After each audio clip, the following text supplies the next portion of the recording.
যারা সত্য পথের পথিক তারা কখনো নাম বদলায় না, তারা এক নামেই থাকে, আহলে সুন্নাত ওয়াল জামাত। 3 নম্বর হচ্ছে খেদমত। 3 নম্বর কি? খেদমত। এই খেদমত তরিকার পথের খেদমত, ইসলামের জন্য খেদমত, মানবতার জন্য খেদমত, আল্লাহর দ্বীনের পথের জন্য খেদমত, মসজিদের তরিকা প্রচারের খেদমত। এই খেদমতটা হচ্ছে তবলিগ। খেদমতটা কি? তবলিগ। তবলিগটা তো সুফিদের, সেই আরব থেকে, ইয়েমেন থেকে, ইরাক থেকে তবলিগ নিয়ে ওনারা আসছেন এই বাংলার জমিনে। এটা চিন্তায় হইয়া নিয়ে গেছে আরেকজনে। কি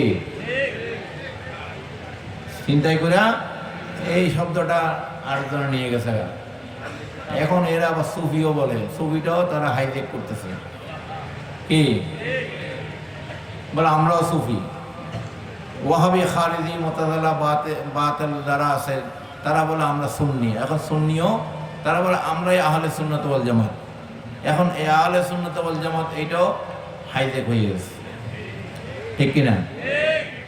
যারা সত্য পথের পথিক তারা কখনো নাম বদলায় না, তারা এক নামেই থাকে, আহলে সুন্নাত ওয়াল জামাত, ঠিক কিনা?